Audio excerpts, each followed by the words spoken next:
What is your American dream? My mom came to the United States with a dream, and the dream was really very simple. It was to get herself to a place where she could bring her children up to make sure they had a better life. They thrived in an environment that would recognize their talents and reward their hard work. My grandmother, God rest her soul, she was 64 when she took on the task of raising 3 grandkids after having had 7 children of her own. She took it on to raise her daughter's 3 kids. We're living the dream of those 2 great women. And I would say, yes, we did achieve the American dream. Everyone has a right to the American dream.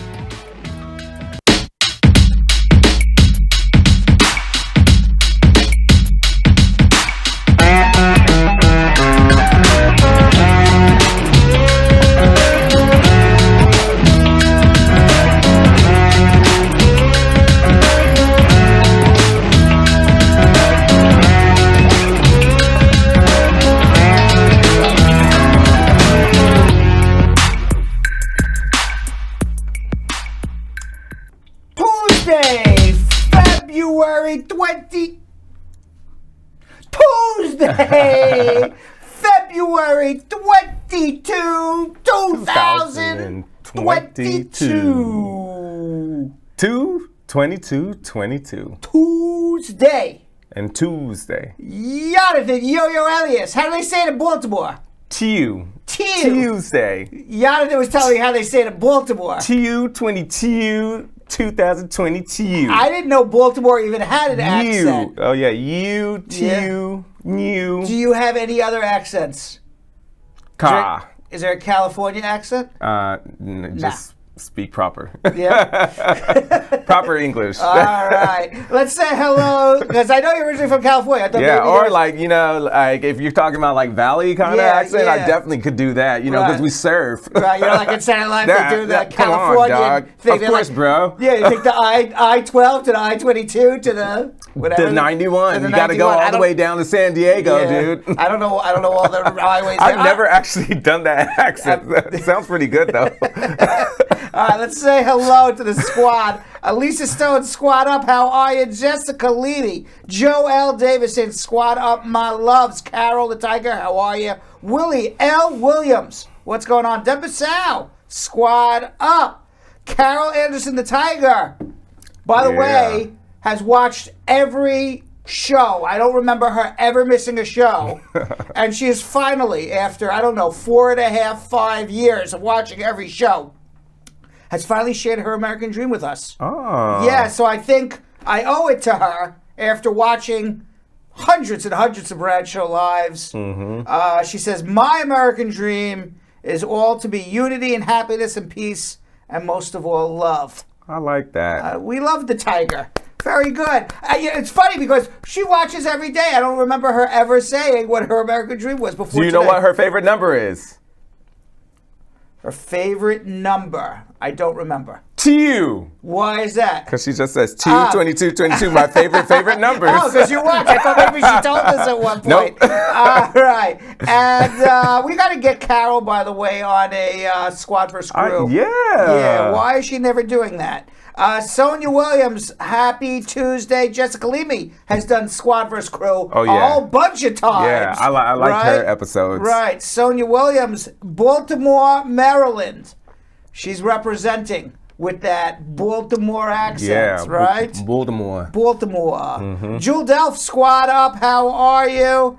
And Sonia Williams said, squad up from Baltimore. I want to share soon. It's in process. I don't know what's in process. Maybe some immigration paperwork? I'm not sure. I don't know.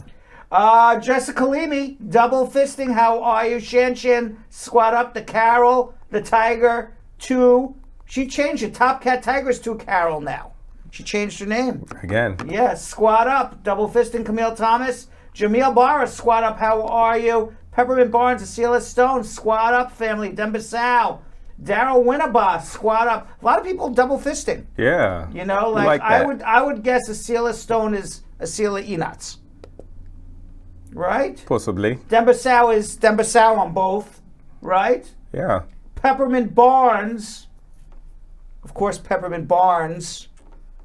I don't no idea who Peppermint Barnes would be. But big ups to Olufemi. And- Olufemi is And- definitely a Nigerian name. Yes, and from Houston. And Danny Boy 954. If you can update us on your search for love, let Yeah. us know. We heard yesterday He got dumped. he had a bad That's what he breakup. said. He said, we're quoting him. He Yeah, got dumped. yeah. All right, so he's looking, guys, Danny Boy, or ladies, excuse me, Danny Boy 954. Hit him up. Kavar Harris. Yeah. How are you? Squad up Susanna Gooden with the pre-schmooze question. Hi, Brad. How long does it take for your I-130 to be approved from my dad, who is a resident? My file says it's been activated and it's been reviewed. Assuming you're over the age of 21, it's about a 7-year wait for a green card. So that it's going to be years and years and years before your I-130 generally will get approved. And by the way, Yonathan, we were just talking about this yesterday, right before the show started. If you have an immigration question, I always answer one pre-schmooze immigration question. Leave your questions in now, because if you leave your immigration questions in now, and I think Yonathan is going to expand on this. Yes. But if you leave your immigration questions in the comment section now, you don't want to call our show, and you want to leave your immigration questions in our comment section, our crew will catch them now, and you will be assured that I will answer them later. If you leave the questions during the social media check-in, there's no guarantee that we will get to it. So if you want to make sure, everyone always says, you didn't answer my question, you didn't answer my question. Well, let me give you a hint. Leave it now. The crew will be on it. They will get it to Yonathan, and he will ask me on social media check-in. Later in the show, if you leave it, you may get it, you may not. All right? And Christine Dugan says she looks forward to our show every evening. Oh. That's really nice. Thank you. And Chad Taylor, Brad, can I still age out in F2A if the visa fee is paid? Most likely not, but if only the visa fee was paid within 1 year of visa availability. All right, Yonathan, take it away. Absolutely. All right, squad. Like we said earlier, make sure you throw in your social media questions that you have right now. Put them in the comment sections. The first ones are going to be priority. And remember, we have a Facebook VIP page. So if you throw your questions in there, they're automatically going to be asked and answered at social media check-in. So make sure you throw in your questions right now, okay? And also, please share, because we're about to start schmoozing with Brad. He's going to be filling us in on the latest headlines, including today, as President Biden describes events now underway in Ukraine as the beginning of a Russian invasion, how countries and loved ones are preparing for Ukrainians to flee the country. And today is Tuesday, so it's time to sip some tea over some celebrity headlines like Cardi B weighing in on NATO, Russia, and Ukraine. 3 different words that you would never think that you would throw in a Cardi B sentence. Let me tell you something. She ceases to always amaze me, right? And I'm here for it. We'll Yeah. talk about that, but I'm actually here for what she was saying. I'm just here for Cardi B, period. All right, and of course you can call us right now to get your immigration questions asked and answered. 1-800-529-5465. If you call right now, we do have open lines. You will get on our show. 1-800-529-5465 is also the telephone number to call Spar Bernstein, our sponsor, in which I am the president, if you'd like to make a consultation with me. International, it's +1 212-227-8933 to get on our show and to call Spar Bernstein. It's the same telephone number. And if I'm talking way too fast, Yonathan Yo-Yo Elias, the number is where? Scrolling. It is scrolling at the bottom of our screen for the entire show. You cannot miss it. And of course, later in the show, Yonathan is going to speak to Spar Bernstein client Sally Jimenez about her journey from the Philippines to the country of Jordan in the Middle East, all the way to America, and how Spar Bernstein helped her and her family achieve her American dream. Yeah. All right, you ready to schmooze? Let's do it. Let's do it. Do it now. Schmoozing time. Yeah.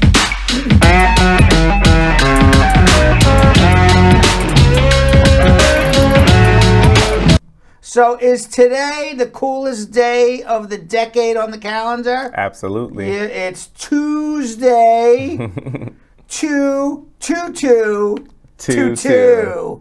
Yes. It's an actual Tuesday. It's a Tuesday, yes. And it's funny that it would fall on Tuesday. Yeah. It's actually a palindrome, which means a palindrome is something you read forward and backwards. Oh. The same exact thing. And it's it's the most exceptional date in over a decade, according to Aziz Anand, a professor of electrical engineering at the University of Portland, Oregon, who has been studying palindrome dates for over 14 years. Ian says it's an ubiquitous palindrome date because it's a palindrome when it's written in the United States format of month, day, year. It's also a palindrome in the formats when you do it date, month, year, both ways. Mm-hmm. And Ian says he feels that these dates have magical powers in terms of getting people's attention, no matter what the age. The last palindrome date was November 11th, 2011, written 11/11/11. You think today's a magical day? Yeah. Tuesday, 2/2/2/2/2? Why not?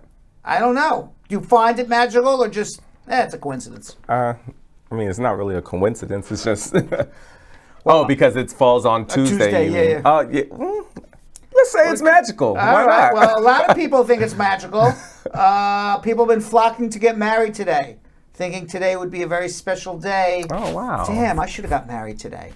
Oh, what? I should have got married today. I like getting married on 2/2/2/2/2. Didn't have anyone to marry. Yeah. Well, you probably need that part first. Yeah, I would have if I had the person. Right. Damn. But a lot of people are flocking to get married. Clark County, where Las Vegas is located, celebrated its 5 millionth marriage license over the weekend. 5 million people got married. Is it 5 million ever? Ever. 5 million people. Isn't that weird that they celebrated their 5 millionth marriage on 2/2/2/22? Well, very, very magical. Very magical. It was over the weekend, but very close. Very close to 2/2/2/2/2. And by the way, you can get a marriage license right at the airport. Okay. In Las Vegas. You could just literally fly in and while you're waiting on your luggage, go get a license. Like, how did Vegas even become the marriage capital, like the wedding capital? Because I think people go there to party and have fun. So you get drunk and then get married. Why not? It's like a spur of the moment thing, F it, let's do it. Hangover. F it, let's do it. And Singapore, by the way, as of January 24th, 483 people had registered to get married on February 22nd. And in Sacramento, California, 222 couples participated in a wedding at the state capitol at 2 p.m. and the wedding ended at 2:22 p.m. on Tuesday, 2/2/2/2/2. Wow. That's magical. That is magical. And I saw this in the news yesterday. I thought this was really interesting, Yo-Yo. Mm-hmm. 1 in 10 black people in the United States right now were not born in the United States of America. The Pew Research Center went through U.S. Census data and found the percentage of the black population that has migrated to the United States had more than tripled in the last 40 years. Today, roughly 10% of black people in America were born in another country outside of the United States, compared to just 3% in 1980. The study co-author, Monica Anderson, she's an associate director of Internet and Technology Research at the Pew Research Center, called the numbers a major shift. She said the United States has long had a sizable black population due to the slave trade, but voluntary rather than forced arrival is relatively new. The number of foreign-born black people in America is now 4.6 million people, and it's projected to double to 9.5 million people by the year 2060. Oh, wow. I will be in 2060, I will be 92 years old. Wow. And on Bradshaw Live, when I'm 92 years old, I will let you know whether or not the Pew Research Center was right or wrong. The study found that Jamaica was where 760,000 black immigrants in the United States were born, the most of any country of immigrants who are black, followed by 700,000 from Haiti and 390,000 from Nigeria. Among other notable findings from the study was a variation in education, with 31% of black immigrants over the age of 25 holding a college degree. Yeah. And by the way, President Biden, he made an address to the nation today at, was it 1 o'clock or 2 o'clock in the afternoon? I watched it. I don't remember. It was 1 or 2 o'clock. Sometime early afternoon, about Russia has now invaded the Ukraine. He laid out sanctions against Russia. They're calling it tranches, where they're going to slowly build up more sanctions. Both Europe and the United States right now at this present time are in lockstep, and they are putting sanctions against banks in Russia, against people in politics in Russia, and we'll see if any of that causes Putin to change his mind. They're going to slowly ratchet up the sanctions. The biggest problem the United States has with sanctions is when you sanction Russia, you also sanction yourself. So the more sanctions we give, the more it would hurt us as well, most probably at the gas pump. Russia is responsible for a lot of our energy supplies, especially in Europe. And if the United States takes Russia out of the world financial system, which is what a lot of people want to happen, there will be a shortage of a lot of oil and natural gas for our energy, spiking gas prices at the pump, spiking inflation. So we hurt Russia, but we also hurt ourselves as well. At the moment, the United States, one thing that Putin was not counting on was that the United States and Europe would be lockstep in agreement on trying to stop Russia from invading Ukraine. President Biden has already put troops in Lithuania, Estonia, Latvia, Poland, Romania. Additional troops are going. Those are all members of NATO. He said that he intends not to invade Russia. He doesn't want to fight Russia. But should Russia invade any of those countries, then the United States will defend all of those countries, and then now we are at war with Russia. It goes back to what scares me about all of this is a couple things. Why we should be worried. The world does not need the United States and Russia going to war against each other. That's number one. When you have the two biggest nuclear superpowers having war against each other. Don't want that. Okay. Number two, you can't have a situation in this day and age where a country decides to go on an offensive and just take over other countries because they want to, because they decide that they have a right to do it. So at some point, the world has to stand up to them. Right. And if, for example, the world does not stand up to Putin and Russia and allows Ukraine to be overridden, and Ukraine ends up becoming part of Russia, and they overthrow a country, democratically elected government, and now Russia controls Ukraine, who's to say China won't do the same thing with Taiwan? Taiwan, a democratically elected island off of China, mostly Chinese inhabitants. China says Taiwan's part of China. Just like Russia says Ukraine's part of Russia. Or parts of Ukraine, right? No, they say Are all they of saying Ukraine. all of Ukraine? Oh, yeah, he's saying all of Ukraine. All of Ukraine. Okay. The other thing is this, and I said this before, which is the scariest thing of everything. History repeats itself all the time. Okay, you want to know what's going to happen? Go back and look at history. Okay, World War II.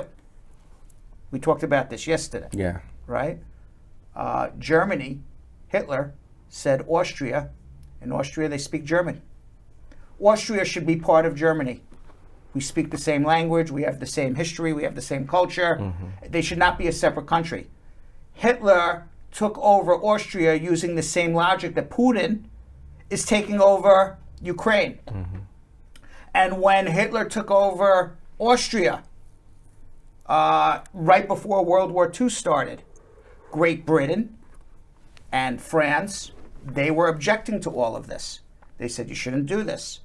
Hitler was concerned that Great Britain and France would go to war against them. So what did Hitler do? And we talked about this yesterday. Hitler said the only way Germany would win this war, because Great Britain and France are stronger armies at the time, the only way that Germany would win is to hit first. So as soon as they felt threatened by the UK and France, and eventually the United States joined, as soon as they felt threatened, they said, we're going to attack first. Who's to say now Putin goes into Ukraine, feels threatened by the United States, who is now putting in military in Latvia, Estonia, Lithuania, Poland, Romania, all these countries that border Russia. Who's to say Russia would say, you know what, I better attack first before they attack me? Right. That's what scares me. That's how World War II started. Yeah. Biden's description of a Russian invasion in Ukraine immediately ups the stakes for Putin's response. Biden said Russia went into Ukraine. They have invaded Ukraine. Putin says he's just sent in some peacekeepers. Biden is reserving some of his other toughest measures, hoping to see if Putin wages a sustained attack. We will find this all out shortly. Secretary of State Anthony Blinken was supposed to meet with his counterpart in Russia on Thursday to try to come up with some diplomatic solution to this. Blinken has now called off that meeting with his counterpart in Russia. He says that the United States will not now meet with Russia since they have now invaded Ukraine. They will not give Russia the olive branch or of saying we're going to negotiate while they are invading another country. You want to negotiate with the United States, stop your invasion, retreat, then we can negotiate. So right now, the United States is not going to negotiate with Russia. I will tell you this. Putin is gambling. And this is the gamble that he's making. He's gambling if he's going to overtake the Ukraine, that he can do it very quickly. Right. Kind of like how Germany overtook Poland in World War II in 2 weeks. If Russia's able to do it, then I think Putin will get away with it, because the United States is not going to stop him. I don't know what happens after that. If Ukraine, by the way, which is considered, Russia's considered, based on statistics, I read a statistic, Russia's the number 2 best military in the world, behind the United States, which is number 1. Ukraine was listed at 21st best. So it's number 2 versus 21. That's what it is right now. Right. But the United States is giving Ukraine a lot of defensive weapons. If Russian soldiers start going back to Russia in body bags, and the United States and Europe actually cripple the Russian economy. You know how they mostly do it? They take them out of the SWIFT. You know when you ever send a wire transfer to Europe and you have to use a SWIFT code? Yeah. They take Russia out of that SWIFT code, and now Russia will not be able to transact any international business. So hit them where the money hurt. You hurt them with their money, and if the Ukrainians are able to give a fight in a war, using advanced U.S. military equipment, which the United States gave them, and Russian soldiers start going back to Russia in body bags, and the Russian economy is crippled, and what will also happen is people won't be able to leave Russia. So especially the wealthy oligarchs, they like to go to Harrods and shop at London. Right. They like to go, to Paris. They like to go to Rome. They like to summer in Europe. They won't be able to leave Russia. And now they're getting crippled economically. They would be getting crippled that they're stuck in Russia. And you have soldiers returning in body bags. It becomes a longer, bloodier war. And a lot of people end up dying. 10, 30, 40, 50,000, maybe 100,000 people dying. It's not going to, and it's all from Putin. Right. That's how Russia loses. But it's going to be a very, very bloody loss if that's what happens. Meanwhile, CBS 2 reported that dozens of people have called to get legal help ahead of potential Russian invasion of Ukraine, trying to get their family members out of Ukraine.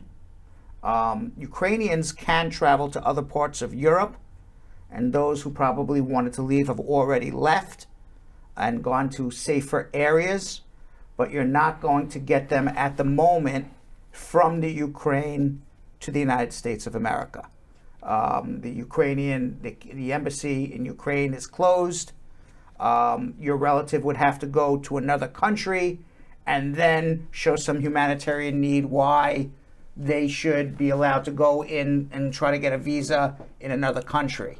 I doubt very few people would be able to get their Ukrainian relatives into the United States at this moment, but certainly Ukrainians can go to other parts of Europe, and I assume that those who wanted to have, I think most Ukrainians, based on the few that I know and I've spoken to, they all believe it's not going to be a war. And many and most are staying, at least based on my small observation. Meanwhile, Ukraine's neighbors are bracing, if Russia does make a full invasion of Ukraine, for millions and millions of Ukrainians, refugees. Yeah. Poland in particular is bracing for various scenarios if Moscow invades Ukraine, according to its deputy interior minister, who told Polish radio that they are prepared for a wave of up to 1 million people crossing over the border. Poland is already home to 2 million Ukrainians. They said perhaps as many as 1 million will try to flee the war. There's different scenarios on how Russia may invade and what may unfold, so we will see what happens there. And by the way, on Thursday, an Airbus, Airbus is like Boeing. Airbus is like the European airplane manufacturer. Mm-hmm. An Airbus belonging to the national airline of Ukraine's southern neighbor, Moldova, spelled out the word relax in the skies amid warnings of a potential Russian invasion. At one point, up to 60,000 people were tracking the Air Moldova flight, which also has the call sign relax on the website flightradar24.com. A spokesperson for the flight tracking website told Vice World News the data was genuine. The aircraft is indeed flying this pattern above Moldova. We will update you if this attempt at skywriting diplomacy succeeds. Do we have any video on this, or we just have the story? Or I think they just have that. Have that. The map. We just have images. Okay. And meanwhile, the United States has reported more than 78 million coronavirus cases. It doesn't mean anything. It doesn't. My 2 kids took a home test and had it, and then they quarantined, and that is not in this number. Yeah. And apparently Hong Kong is struggling with the worst COVID outbreak since the pandemic began. Oh, wow. Yeah. They're going to now test all 7.5 million people 3 times next month. Oh. I don't know what the heck that's going to do. Hong Kong Chief Executive Carrie Lam said testing capacity will be boosted to 1 million a day or more. Hong Kong has reported about 5,000 new daily infections since February 15th. I guess if they're going to test everybody, Hong Kong, which is basically now China for all intents and purposes, they'll force quarantine on anybody, I assume. Meanwhile, the opposite's happening in England. Boris Johnson is lifting all the remaining restrictions on coronavirus. It's one big party in the UK right now. After the Queen tests positive? Even after the Queen tested Woo, positive. that's She's 95 deep. years old. She tested positive, but Boris Johnson's lifting all coronavirus I'm restrictions. surprised. And remember that trucking convoy in Canada? Well, now it is heading to our nation's capital. It's unclear whether the protests will bring the kind of chaos that paralyzed the Canadian capital of Ottawa 3 weeks ago. But Bob Bolus, a trucking company owner in Scranton, Pennsylvania, says he's leading the Freedom Convoy of trucks from Pennsylvania to Washington tomorrow, telling Fox News he plans for a Friday shutdown of the Capitol Beltway, a 64-mile roadway through Virginia and Maryland. He said, I'll give you an analogy of a giant boa constrictor that basically squeezes you, chokes you, and then swallows you. And that's what we're going to do to Washington, D.C. Now, another group of truckers calling themselves the People's Convoy is going to start out from California. I'm not sure what they're protesting because at this point, vaccines are not mandatory. Right. And masks are not mandatory. Yeah. So what are they protesting, these truckers? Maybe like the jobs that are saying that they'll fire people? I don't know what they're protesting, but staunch supporter Not sure. I of was just the throwing it out. pumpkin and businessman, the My Pillow guy, Mike Lindell. Mm-hmm. He was denied entry into Canada after he had a truck full of his infomercial sleep accessories were denied entry into Canada. You want to know why he was denied entry into Canada? Is because he wasn't vaccinated. Right. So I understand perhaps what their beef was with Canada, that they were not allowing the truckers into Canada if they were vaccinated. Right. But I don't know what the beef is here. But I'll tell you what Bob Bolus says. Okay. He's leading I see it now on my card. I'll tell you what his beef is. Vaccine mandates, there are no vaccine mandates. Pandemic-related restrictions, there's not that many. And other issues. He's got a beef. He's just an angry guy. Grumpy old Trucker. What's your beef? There's no vaccine mandate for truckers. There's no pandemic-related restrictions. You can do whatever the heck you want. You don't even have to wear a mask anymore. And other issues. He has a beef with other issues. That's what's going on in the news. Let's get some tea. We'll see what other beefs are happening in our Tuesday tea. Oh, yeah. Do we have any tea? Ooh. What do we got? Oh, look at Hello, Jeremy. Hello. Got a haircut. We don't need a vaccine mandate, but we need a tea mandate. We have a tea mandate. What tea do you have for us We today? have mold orange. Mold? Oh. Is it mold? M-U-L. Oh, not mold. Mold. No. Mold. I would never do that to you on the show. You're giving me mold. Ooh, it smells good. Let me get a little bit more. Magic 8 Ball. Should I be drinking this mold tea? Yeah. Thank the Magic you. 8 Ball says certainly you should. It smells okay. Is that what it It really smells They so really good. did say that, yeah. If Magic let's 8 Ball stir- said don't drink it, I Stir don't it. drink it. Stir it. Stir it. Yes. It's mull, M-U-L. M-U. It's Oh, sugar. sugar. Oh, You know what I'm told by there's Jill? sugar. You know what I'm told? Oh, it's set. You know what I'm told by Jill in my ear? Uh-huh. She says, we gave you sugar because you're so sweetbread. Aw. Isn't that so nice that It Jill is. would say But I need- something like that to me? Let me tell you, this will make me enjoy it a lot more. Yeah, she goes, Uh-oh. we gave you sugar today because you're so sweetbread. That's oh. what Jilly Bean said. Oh Cheers. my goodness, I'm so excited. Cheers. Cheers. You got to put your finger out. Oh, it's It's out. like a fancy guy, you know? Very nice. Ooh. Very nice. This is orange mull. Wow. Mulled wine. Like mulled wine. M-U-L-L-E-D. This is good, y'all. It's very good. Here, talk amongst yourselves. Let us finish our tea. Wow. Here. I'm trying to see what else it tastes like. Very good. It's very holiday-ish. Yes. I like it. Like it a lot. Britney Spears, by the way, she just got $15 million bucks, yo-yo. $15 million. Yeah. What did she get it for? She got it as a prepayment for a massive book tell-all book deal. Wow. Yes, an unnamed 15 source mil. told Page 6 of the New York Post the deal is one of the biggest of all time. The only person to get a bigger book deal before selling a book? Obama. The Obamas. The Obamas. With an S. So that's with both of them. Both of them. And Sheesh. they had multiple book deals. This is just one This book. is just one. This is just one book. Yeah, she's going to talk about I her mean- conservatorship, growing up with the family, That's about huge. her entire career. I'm going to tell you something. So many people are going to be interested in that. I mean, she has a whole squad that literally got her. If it wasn't for her fans, she wouldn't have her, her life back. Of course. So And if you have a squad like that, I'm going to tell you something. That's a pretty good investment by the publishing Absolutely. house, because you got to believe they're going to make their 15. Come Everyone's on. going to buy that book. Please. Who's not going to buy the book? right? Oh yeah. Right? This And is then it's and super then the smart. book will be made into a movie.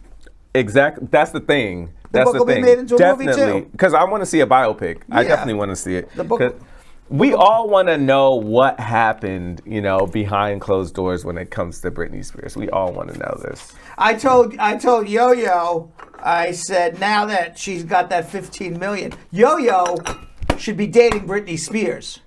She's engaged. I think she needs to dump that guy and date you. I think so as well. I'm serious. What's the guy's name? Sam. I don't know. Sam. It's not Sam- Yo-Yo. Sam Ashari or Ashgari. Yeah.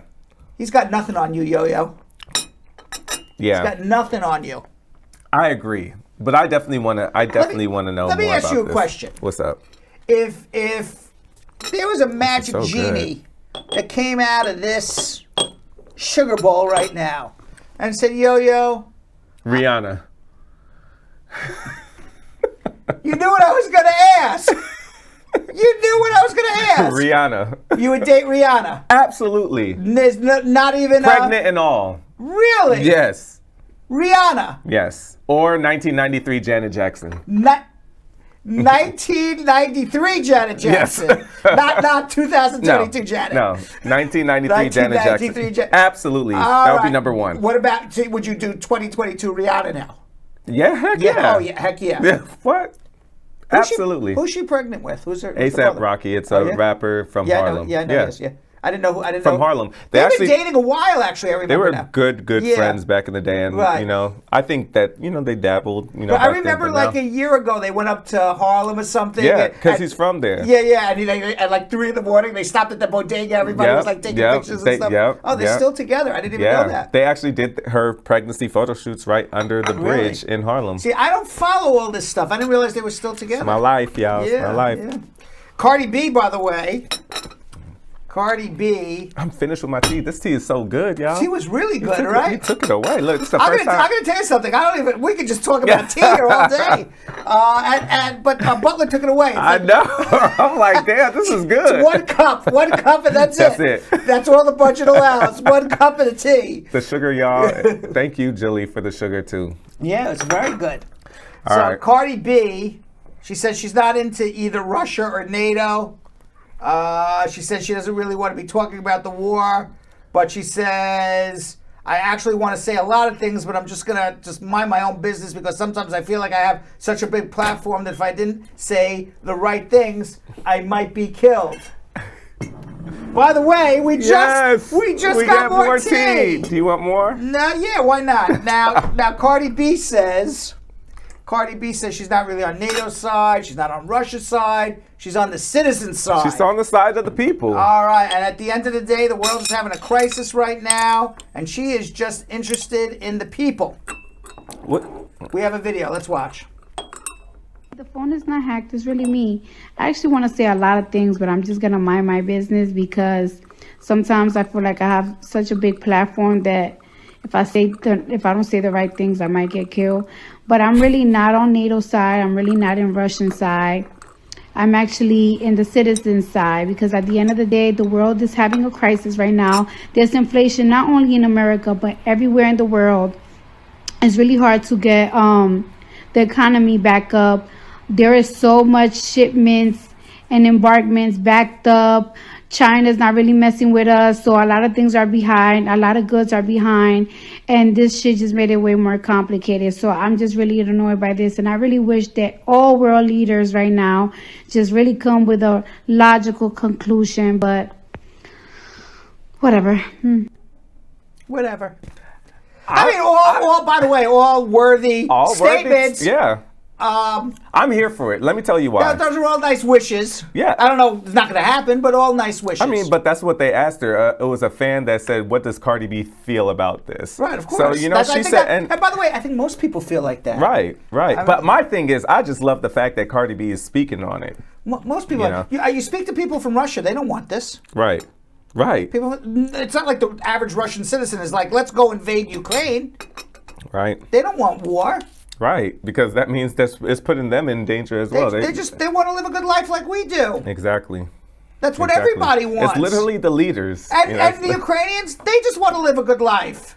I mean, but this goes back into history of all countries that have war. Yeah. It's always the leaders that have the issues with each other. It's never really the people. I mean, and if it is anything to do with the people, it's because the leaders have put them into that position. But many times the leaders get people all lathered up. That's what I'm saying. Yeah. But in this particular case, it's not that. It's not that. Nobody's lathered up. No. Okay, nobody's lathered up in Russia. The only people lathered up are the poor people in Ukraine. Yeah. Who are stuck in the middle of all this. Yeah. See the Wendy Williams show? Man, this makes me sad. She had to end it because she's sick. Yeah, this one makes me sad because Sherry Shepherd was one of the main guest hosts that have been coming. They've had a lot of different guest hosts, but a lot of people were like, "Oh, we actually like Sherry Shepherd," and it's cool for her to get her own show, but like she's kind of like hopping on the back of Wendy Williams. Like Wendy really built this from nothing, of course. And for her to kind of like take her slot, still work with the same company that did the Wendy show, and it's basically the same. It's basically the Wendy show, but now it's going to be called Sherry. I'm kind of sad about it. Yeah, but that always happens. It does, but that happens everywhere. Look at the Tonight Show. It was Jack Parr, then Johnny Carson, then Jay Leno, and but it was the same show with a different comedian. And now what's his name? Whatever the guy's name is who does the Tonight Show now. I understand that. I understand that, but this is from a black woman. It's a black woman. It's a black person that created something on her own, and these other shows. These are opportunities that aren't really given to us. So for her to have created this, and she has created a whole empire. So what are you supposed to do? She's not well. So what should the company do? Just do what? I think they should work with her on maybe getting a podcast or something maybe she can't do it. Maybe she doesn't want to do it. And if she doesn't, then that's fine. But I don't think that she's okay with Sherry taking. I don't know if it's true, but I've seen a lot of headlines saying she's not really, she's not really happy about this. I'd like to hear what she has to say. I mean, you can't help it if she's not well. She's not well. Right? You gotta move on, I get. Obviously, she has Graves' disease, which is an immune disorder. She had a very bad case of COVID and complications from that as well. She's just not well enough to go do her show. So what you should do? Just have no a black screen, like no show. What should you do? No, I get it. I didn't say that this isn't what they should do, but I'm just saying it's just you feel bad. You feel bad. You feel bad. I feel bad. Right. Like you're ending on such a low note. She's built this show to one of the top talk shows. And especially, like, I remember after Oprah left, they were like, "Oh, what kind of host? I don't watch The View, so Sherry Shepherd was on The View. Yeah. But what kind of host is she? What is she like? She's what does she stand for? Like, what is her thing? What's her deal? You see, Wendy, it was messy, right? And like that's what we came to Wendy for the mess, for the tea, for all. I don't know what's her deal. What's she gonna do? Do you think she's gonna try to be Wendy or be? No, I don't think she's gonna try to be Wendy. I think she's going to be Sherry, just... But I don't know Around the what way. she, I don't know what she is. I think she's more of a around the way. Me personally. What is she? Around the way girl. Like What's that mean? just basically, like your sister, your homegirl type of thing. Wendy is different. it's gonna be very different. Right. Wendy was a much stronger personality. Yeah. She's been doing this since DJ days, like back in the day. Right. So yeah, I'm gonna miss Wendy. I'm not gonna hold you. I'm gonna miss Wendy. And by the way, Kanye, he's got a beef list. Oh God. All right, Putin has beefs, Biden has beefs, NATO has beefs. Now Kanye has beefs too. Did you see this? At Hip Hop Numbers, they compiled a list of Kanye's beefs over the years, and Kanye saw this, and he said, "Come on, guys, this list is twice as long." Yeah. As long. Yeah. So then he added Apple, Spotify, TikTok, Black History Month, Harriet Tubman, the Obamas, the entire cast of Saturday Night Live, Hillary Clinton, Jeff Bezos, Charlamagne the God, the entire Disney company, and liberals. He's got beefs with all of them. He's got beefs with everybody. Is there anybody who doesn't? How do you have a beef with Harriet Tubman? How do you have beef with Peppa Pig? Like, no, Harriet. I'm sorry. I'm laughing, Well, but how do you have a beef with Harriet Tubman? The woman is like an American hero. Yeah. She's an American hero. Yeah. How do you have a beef with that? And then I don't understand why he has a beef with Peppa Pig. What happened with that? I don't know. Why is he mad at? He's mad at a cartoon character. Why is Kanye mad at a cartoon character? No, I don't know, but it's bizarre. It's bizarre. So, but Harriet Tubman, who Kanye has a beef with, because he said she didn't save anybody. She didn't save one slave, because all she did was free slaves from the South, and they were slaves in the North. There was no slavery in the North. I mean, obviously, blacks were not treated well no matter where you were, but at least they were not slaves. They were free people. But and Harriet Tubman is one of the most respected figures in the 19th century America. She escaped slavery herself. She helped enslaved black men and women travel north to freedom. She fought for the Union during the Civil War and later became a supporter of women's suffrage, which is women's right to vote. Now, what is the deal with Peppa Pig? I'll tell you what it is. I got to read this. As High Snobiety points out, Peppa Pig appears to have thrown some shade at Kanye West Donda listening party in a since-deleted tweet from 2021. The comment came after Pitchfork rated Peppa's Adventures. The album Peppa's Adventures was a 6.5 out of 10 at Pitchfork, while Donda only received a 6. So he was hating. So a tweet from the official Peppa Pig account responded, Peppa didn't need to host no listening party in Mercedes-Benz Stadium to get that extra 0.5. Peppa sassy. Yeah. I'd have beef with Peppa too. So now Kanye has a beef with Peppa. That's hilarious. That's actually hilarious. Man. That's crazy. All right, so that's our tea for the day. We had 2 cups of tea, Yo-Yo. Yeah, I know, because it was so good. 2 cups. He has a beef with the entire cast of SNL, and he's been on SNL how many times? Yeah. I mean, I know he has a beef with Pete Davidson. Yeah. Right? Yeah. Kanye is just Kanye. Was he at the Super Bowl wearing the mask over his head again? Yes. Was that really him? Yeah, because his daughter was with him. That was really him? Yeah, Northwest was with him. Was he wearing stocking over his head? It's Kanye, you know? That's it. Why is he wearing stocking over his head? Yeah. Can you imagine we do the show tomorrow? With stockings on our head? People are like, what the heck is wrong with you, man? Squad, why is the man wearing a stocking over his head? Oh, man. Oh, my God. But Dawn Harriet says Kanye is a class to himself. He even has troubles with himself. Oh, my God. Yeah. All right. Well, it's TikTok time, Yo-Yo. All right. We got to get into our immigration and TikTok. TikTok. Not TikTok. I said TikTok. I'm thinking TikTok. TikTok. I answer questions about giving birth in the United States and interview wait times. Let's watch. How do they know? Well, it's what they believe your intent was at the airport when you came. So if it was your intent to give birth in the United States. Perhaps you had already been in contact with a doctor or a hospital. Perhaps you came late term and it was obvious that you wouldn't be leaving. That would go a long way to proving that it was your intent to give birth when you entered.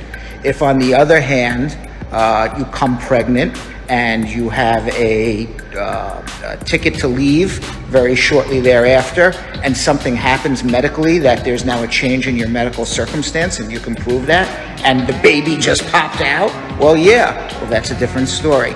But no more baby questions for a little bit. We'll get to other topics. When you apply for your wife as a green card holder, I assume she's in another country, you're in the United States. It'll take at least a year for the I-130 or more, another year or more at the National Visa Center because of COVID, so at least 2 years, maybe 3. All right, it's meat and potatoes time, Yo-Yo. Yeah. All right, I'm hungry, by the way. I didn't eat today. So when I say meat and potatoes, now I'm getting hungry. Ooh. But let's do it anyway. All right, Ian, let's do it.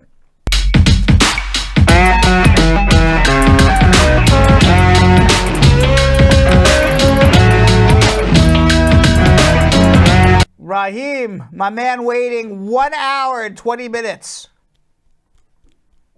from Westmoreland, Jamaica. I hope he's there. Hello? Raheem, how are you? Hello? I'm good. How are you? Good. You waited a long time to speak to me. You're live.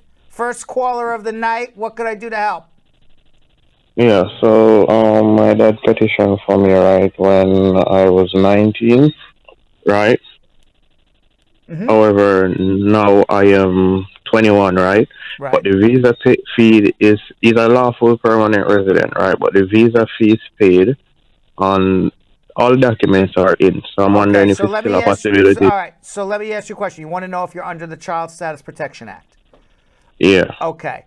The I-130 was approved before you were 21 years old, right?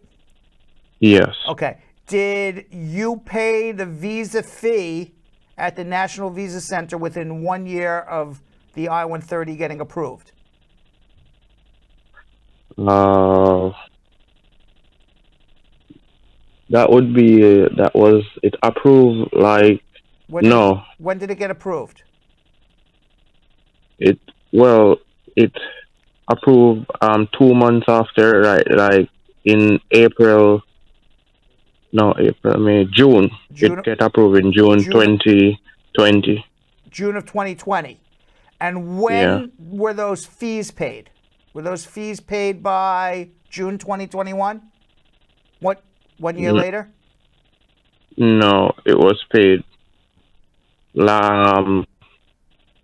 October. October 2021. Yeah. Okay. Now, in October 2021, how old were you? 20. Okay. Now, June, I'm doing reverse math in my head. June 2020, your petition was approved.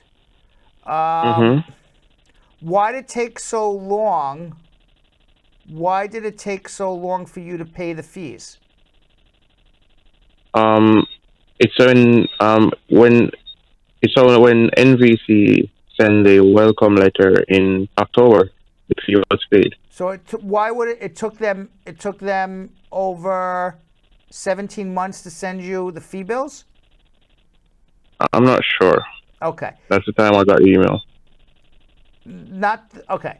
What you have to figure out, you're under the child. Let me tell you the rules of the Child Status Protection Act. You may want to have a consultation with me, and I could look at all the paperwork. Okay. Okay. But you're under the Child Status Protection Act, and your age is saved as under 21 in the F2A category, because the priority dates were current all the time. If you paid the fee bills within 1 year of visa availability, the visa availability started the day the I-130 was approved. So the day the I-130 was approved was June 2020. If you paid the fees to the National Visa Center by June of 2021, you're under the Child Status Protection Act. Your age is safe. If you paid the fees after that, unfortunately, you're going to age out and get into the F2B category unless you can contact the U.S. Embassy and tell them, I'm going to age out. Can we do something? Okay, I understand. So you got to look. No You got to look at that and see. Okay. And that would be a valid reason to extradite, right? Yes. Okay, no worries. Thank you. Okay. Let's go to Jumoke in Long Island, New York. Jumoke. Hi, Brad. Hi, how are you? I'm good. Yeah, I have a question. Yes. My I-485 got approved, and I've gotten my green card, but my eldest son was denied.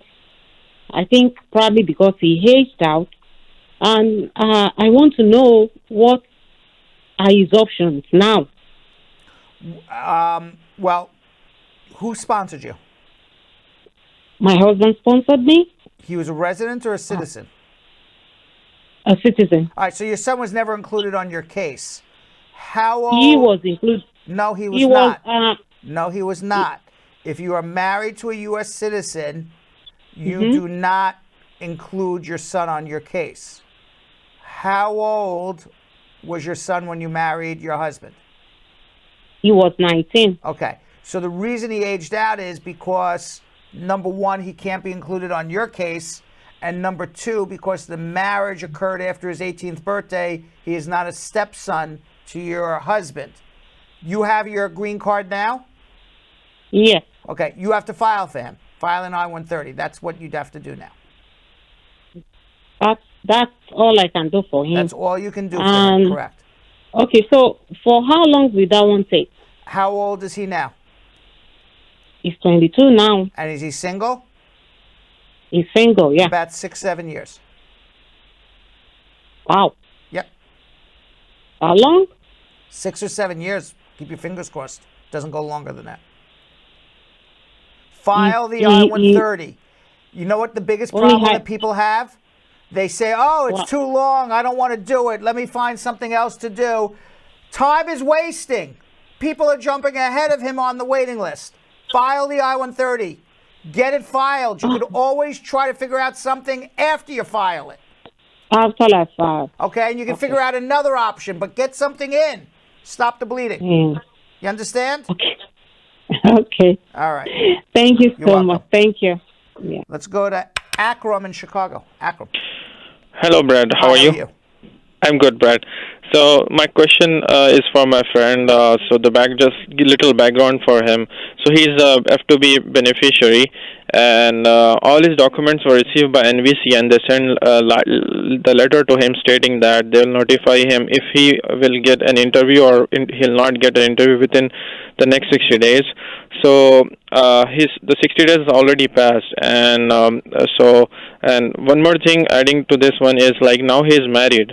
And he has a child, and he got married after his father became a U.S. citizen. So there are two questions. The first question is, should he wait for the interview and go to the NVC whenever they call for him and let them know that he's married, or he can send them all the documents stating that my situation changed. This is my marriage certificate. This is my son's birth certificate. So what should he do? That's the first question. He should notify the embassy that he got married. He should send a copy of the marriage certificate. He should send a copy of the child's birth certificate. He should show that the marriage happened after the father became a citizen. He's going to go from F2B to F1 to F3. When did the father file the visa petition? What's the priority date? Priority date is January 2015. Okay, so because he got married now, he's probably going to wait another 6-7 years for a green card. Yeah. Okay, Brad. The next question I have is so you just said that he has to show that he got married after his father became the citizen. So if he shows the marriage certificate, that will be sufficient, right, for them to know that he got and submit a copy of the father's naturalization. Okay. And the second question is, does he needs to file a new I-130 because his family members are getting added, or no. Even the preference category is changing. He doesn't need to file a new I-130. I-130. You're going to keep the priority date, but his now priority date's going to be F3 with a 2015 priority date, and he's going to have derivative family member, wife, and child included on the case, but it's going to take a long time. Okay. So does he also need to send his wife's birth certificate He too? should, yes, and a copy of the son's birth certificate. Correct. Okay. Thank you, Brad. All right, Have a good day. Bye. All right, let's go to Hassan in Chicago. Hello. Hi, how are you? I'm doing great. What about you? Good. What can I do to help? Actually, I'm a pending asylum applicant. I missed my interview last year because the delivery man put the mail in the wrong building, and I'm trying now to get my work authorization has now been outside processing normal times for 2 months, and I called If you the missed local your office. interview, most likely they denied you and put you in removal. That's probably what's going on. I rescheduled. I requested rescheduling my interview, and they accepted. But they telling me you can't have a work permit until you have your second interview. Is that right? Yes. So then they stopped the clock on you then. So there is no easy solution to this. Solution is, if you still don't have an interview soon, file a mandamus or threaten a mandamus. Is this an application? No, it's not a complication. You threaten to sue the government. They're violating your rights by not interviewing you. Okay, so I have another question. I requested expediting my case in the Texas Center, and That's I not going to sent do them. much. What's your excuse why it needs to be expedited? I have a severe mental issues. I'm being treated by psychologically and psychiatrically for the last 2 years. Okay. And I get a medical report from my psychiatrist, and they said it's okay, but they didn't give they didn't answer back. They accepted the report, but they didn't. Mandamus. Hold on. Oh, okay. Hold on. Let's go to Eduardo in Sacramento. Eduardo. Hey, Brad, how are you doing? Good. How are you? Great. I was wondering, does Medical, the one from California, affect your ability to naturalize or no? What? I don't know what mad call is. Oh, Medical is the Medicare from California. Affect your naturalization? Absolutely not. Okay. The second question is, if you're already divorced and you apply for citizenship based on the 5-year rule, what is a good set of documents to prove the marriage in case they question it again? Just proof that you and your wife either live together, if you have documents to show you lived in the same home, mail, bank accounts, tax returns, proof you had a financial relationship, pictures of you together with friends and family. So basically bring everything from after the I-751 until the divorce. Correct. Okay. And if a son of a resident over 21, if he lives in America undocumented, can he do a provisional waiver to go home and come back on the green card? Absolutely. He bases it on hardship to the parent who's petitioning him. Thank you, sir. Right. You're great. Appreciate it. Okay. Bye-bye. Let's go to Shirley in Mobile, Alabama. Shirley. Hi, Brad. Hi, how are This is you? Shirley. I'm good. How are you? Good. What's going on? Okay, so I have a friend who came to the United States on a the tourist visa. Uh-huh. She came last year in January, and her I-94 expired on July 9th. But so she spoke to me about, her wanting to stay over here, but I had no idea as to, what to do, who to talk to, and she also didn't know. Right. But then eventually I found somebody that, I could ask questions, and she told me that, well, it's too late because the I-94 has already expired. Right. So, but then we didn't know, okay, what is the way forward? I've been asking around, helping her to ask around, but nobody could give us share the light as to, okay, what do we do now? Because she wants to stay, but she's out of status. So we want to know what steps should she take to change her status. Well, unfortunately, not being able to get an answer on what to do about your immigration status is not an excuse to try to get back into status. Right. So, whether, all of this happened, didn't happen, doesn't really matter, simply because you trying to figure out an answer on how to stay legal and you ended up becoming undocumented doesn't give you any right to say, okay, give me back legal status. So now that she's out of status, she has to figure out, can she get sponsored by a family member? What family does she have here? Oh, she doesn't have no family at all. All right. And she's never had family who's ever tried to get a green card here? No. Most likely, then, the only way, I mean, maybe there's some other exception that maybe I can come up with if I speak to her, but most likely she would have to fall in love with an American citizen and marry somebody. Oh, okay. And then if All she right. does that, she'd get a work permit and a green card. Okay. All right? All right. So that's the only way. Probably. Most likely. Okay. All right? All right. Thank you so much. Okay. Let's go to Al in Phoenix, Arizona. Al. How you doing? Thanks for taking my call, Brad. My pleasure. Okay, odd situation. I'm phoning from my sister. Her and her husband, they're both Canadian citizens, but she's a green card holder now. He was Canadian citizen or green card holder, but now he's a U.S. citizen.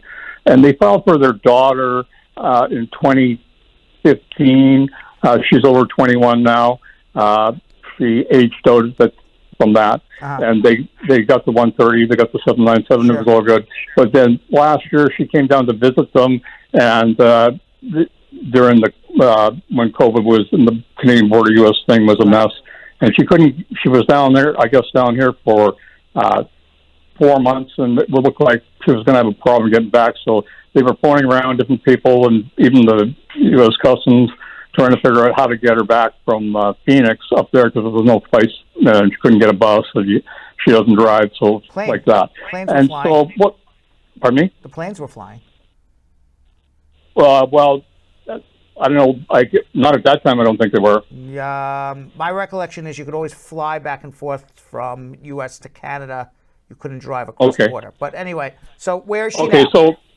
Well, she's still here, but this is what I was going to say. So when they phoned to different, spoke to different people, they were trying, because there was in the media about getting an extension if your visa is going to run out, due to COVID. So they were trying to find out what that was about. And when they were speaking to somebody about that, a 539, the person said, well, why don't you she's here, she's in status, she's, and at that time, her priority date came current. So he said, there's a visa available for her. She's current. Why don't you just file a 485 for her? So her father did that. Now, and I guess seemed like everything was going well, but her father is now medically incapacitated, and he was the one that was doing this. But now, so she got a receipt from the 797 from the 485. She did her biometrics, and then just recently they submitted a request for evidence regarding documentation, and her mother didn't know how to do it. So I said, well, why don't you just documentation? What kind of documentation? They wanted an affidavit of support, a redo on that, more information on it. Okay, so what is the question? Oh, okay, so the question is, so what happened was, I said to her, well, if you can't do it, and her husband can't because he's, like I said, incapacitated. I said, why don't you hire a lawyer, get a lawyer here to do it? So she asked me. I phoned the lawyer here today in Phoenix. It's a very long. My question is. Tell me the question. My question is that when I phoned the Phoenix lawyer, the lawyer told me a Canadian citizen can't file for adjustment of status, even if they're in the U.S. and their priority date's current, even though she's had her biometrics and she's in the process. Well, it depends if she was in status or not. If she was in status, she could adjust her status. Was. So if she was in status, then that's incorrect. As far as affidavits of support, if the father's incapacitated, he has to sign something. Okay, even if he puts an X on it, something, and you could always get an affidavit of support from somebody else. Yeah, no, the affidavit is not a problem. It's just my sister she doesn't know how to process this stuff. So I said contact the lawyer. It sounds like you need a lawyer more than anything. Hold on one second. All right, let's go to Johnny in Dallas. Hello. How are you? Great. How are you doing? Good. What can I do to help you? Thank you for taking my call. I am a green card holder, and I recently renewed that card. But I was denied for naturalization due to, let's say, misrepresentation. What was the misrepresentation? So I came came in, and I have a girlfriend back in Africa. So she was here before I came, but before she left, she got tired. But at that time, I didn't know it was my child, so we couldn't agree on that. What was the misrepresentation? So they said that the child, after she came here, that the child has my name, so I did not declare. I did not put the child on my paper when I was coming. So she had a child of yours here, and you did not say that you had a child in the U.S.? Yes, back in Africa. Okay. And as a result of that, they said that's a misrepresentation? Correct. Why did you not list that you had a child in the United States on your visitor's visa application? So it was not in United States. It was back in Africa before she left. So we, it Why was did just you like not list that you had a child anywhere in the world? because I was not, I did not recognize the child for the first time. Okay. It's when I came here, that we. So you didn't know, you didn't even know if this was your child or not. Yes, from the beginning. That's your position. Yes. Okay, I don't know. I think that's there's something there. That's the only reason they denied you for this. There's got to be more to the story than that. Okay, but yeah, that's what the argument. And then first when they deny it, I applied well, for. If they denied it, they said you're not a lawful permanent resident because you lied, right? They said I'm sorry? They said they probably said we don't consider you a lawful permanent resident. I think what they said is that I shouldn't get the visa in the first place, but I'm still using my green card. All right, I think I need to read this decision because it's not 100% accurate what you're telling me. There's something missing somewhere. You need to have a consultation. Hold on. Let's go to Jahid in Los Angeles. Jahid. Yes, sir. How are you, Brett? How are you? I'm good, sir. How are you? Good. What can I do to help you? Actually, my cousin filed for his stepson. So case is approved. There is the one case. So they're sending to the one notice, like I-797 notice.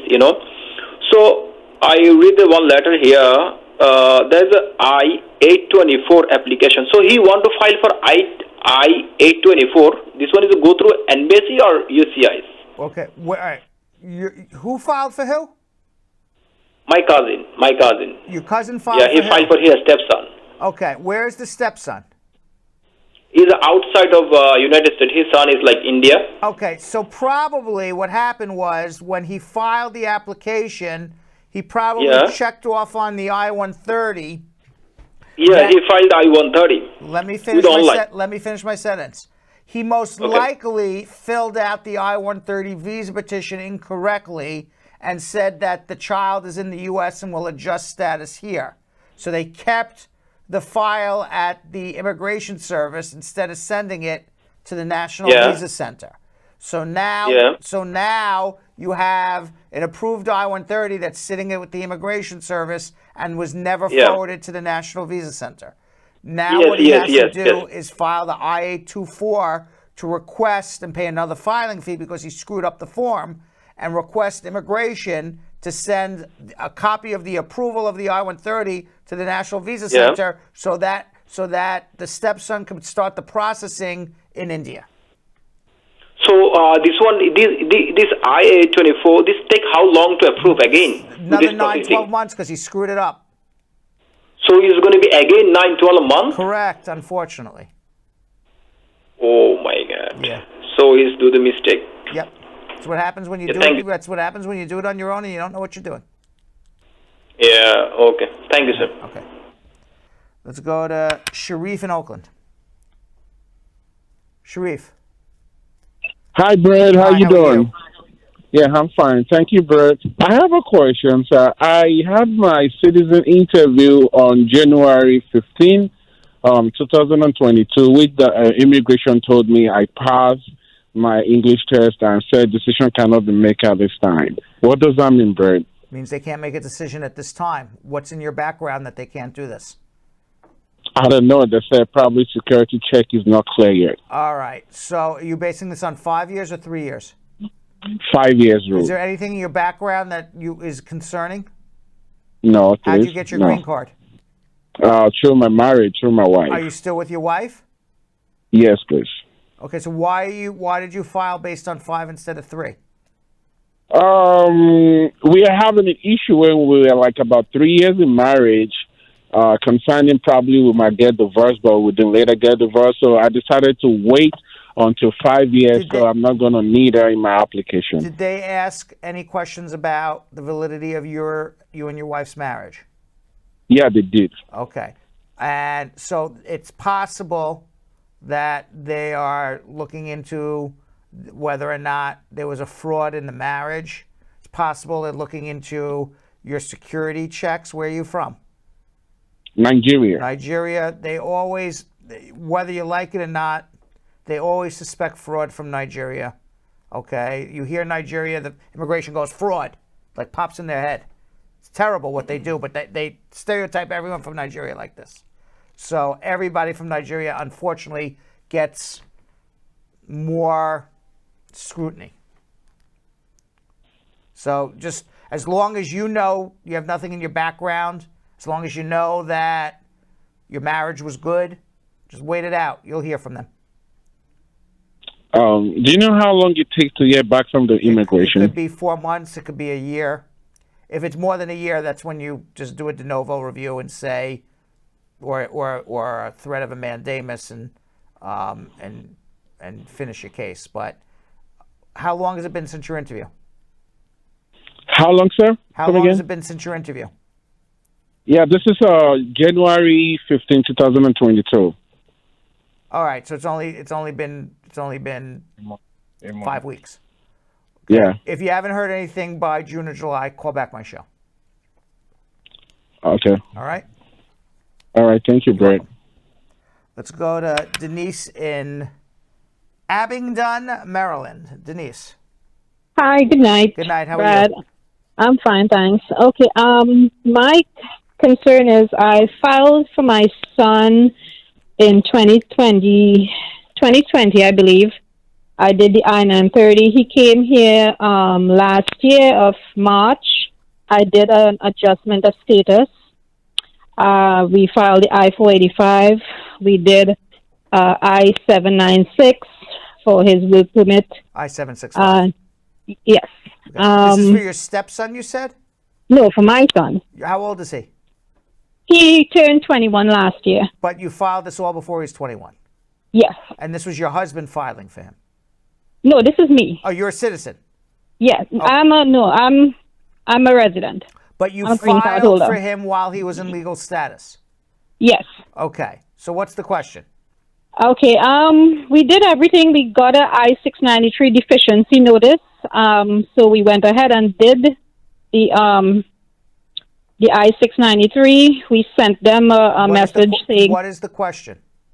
I just want to know how long does this take to get some response, because if From he the time did that you fingerprints. fixed whatever your problem is, it's Uh-huh. about 6 months for a work permit, 7 months for a work permit, and about a year for a green card. Okay. All right? Thank you. You're welcome. See, I didn't have to hear the whole story. That's why I always say, what's your question first? There you go. Right? Nordia in West Palm Beach, Florida. Hello, good Hello, how are evening, you? Brad. How you doing? Good. I'm asking a question. My daughter, her stepmom filed for her back in November. She did a fingerprint in 2019. The stepmom filed for her. Right. She did a fingerprint in 2000 January, but all now they didn't no response. Is the process being long? Do you think what next step should I do? How old is your daughter? She's 15. And the stepmother's been filing for 2.5 years now? Yes. She did a fingerprint already. All right. And nothing else? They didn't ask for an RFE or anything else, right? No, All no. right, where is this? It's in Virginia.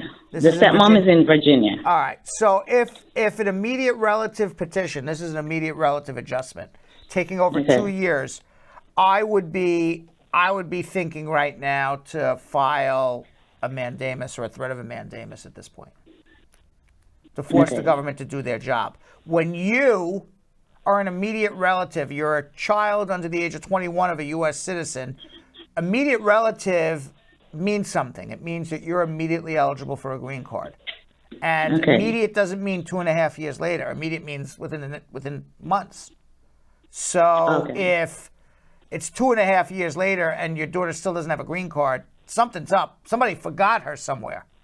And she still has a pending case. That's when you threaten a mandamus. You say, you know what, immigration, I'm going to bring you to court to force you to do your job, which is adjudicate this case. And when you threaten these mandamuses, they usually jump and actually finish the case. Okay, I was wondering because I'm going for my citizen. That's why I was wondering if I get my citizen, if I could refile for her. You would have to withdraw the stepmother's petition and adjustment and then file a new one. You can't have 2 adjustments pending. No, right. Okay. All right? Right. But yes, that could be a possibility at the end to do it that way. All right, thank you. File the mandamus. And how do we know the stepmother did the right thing? I don't know because she did her fingerprint already. Stepmother, even from Cinderella. No. So you never know if she even did the right thing. No, we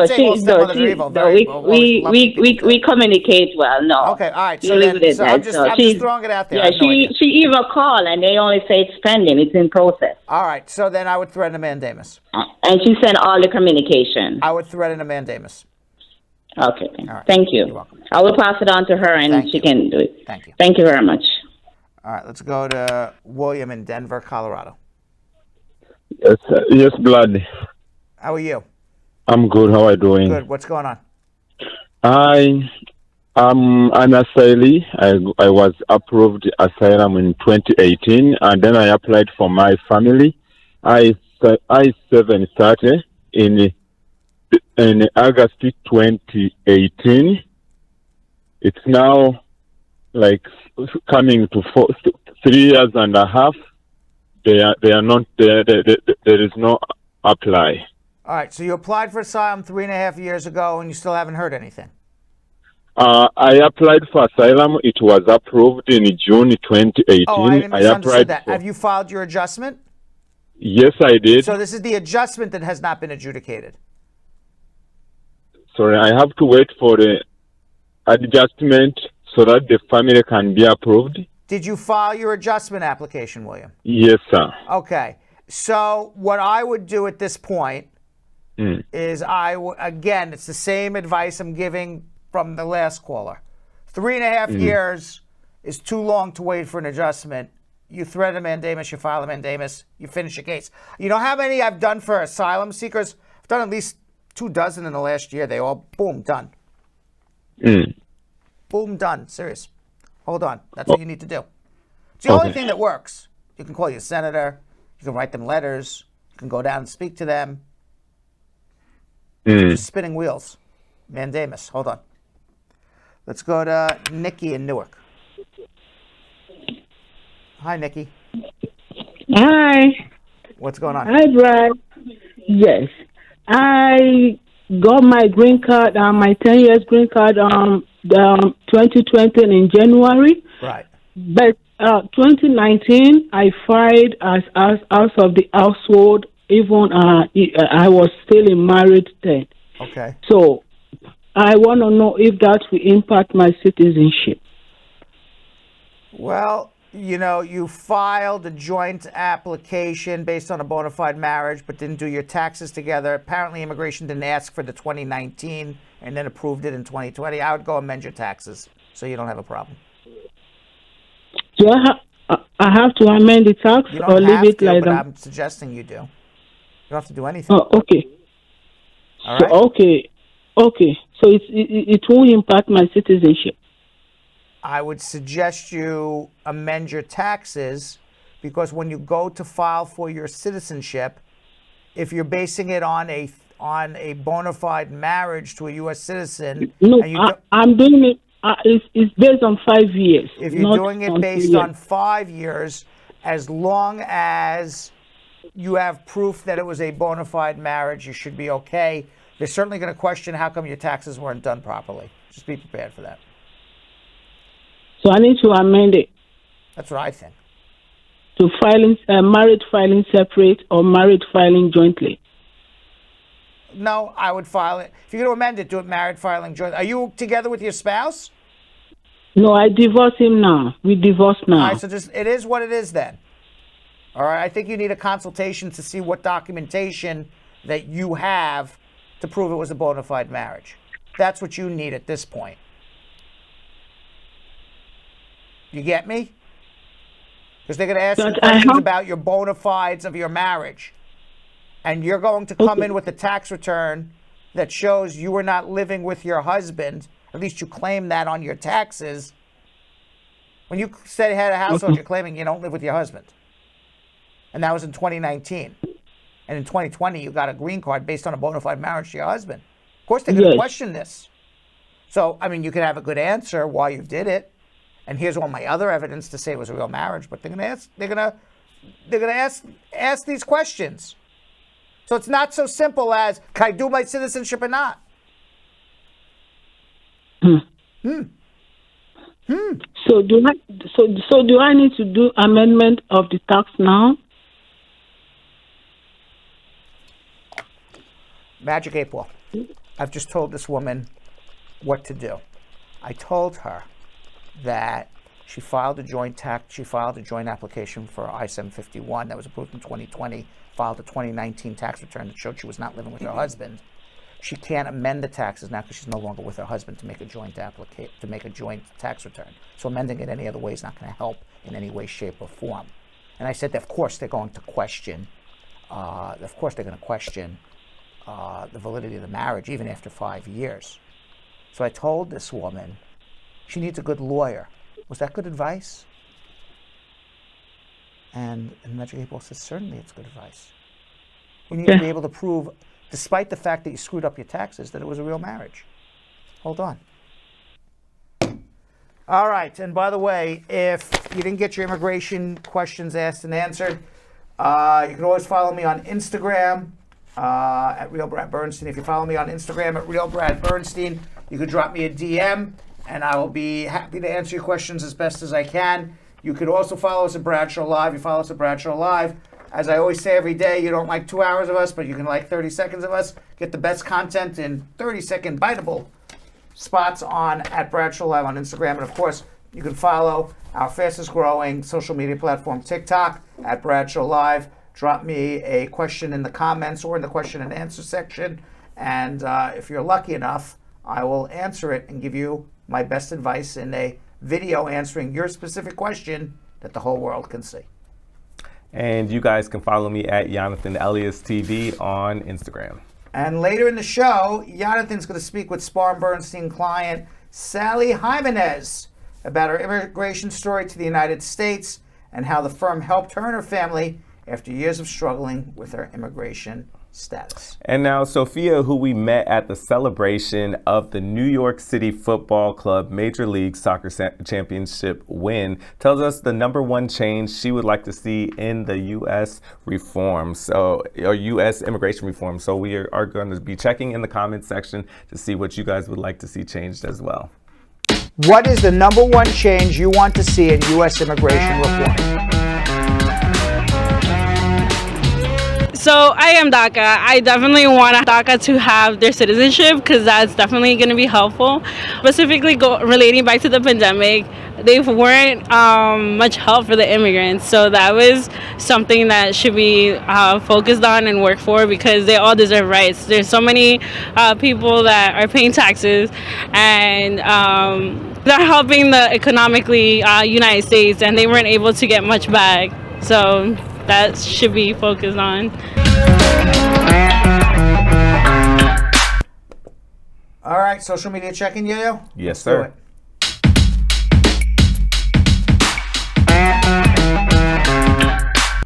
All right, first one, Benis Endofer on YouTube. I'm a green card holder and my husband is a U.S. citizen. He got his citizenship in January of 2020, but I came to the U.S. in November of 2018. First question, how long do I wait to file for my citizenship? Second, can we invite my foster mom for a visit?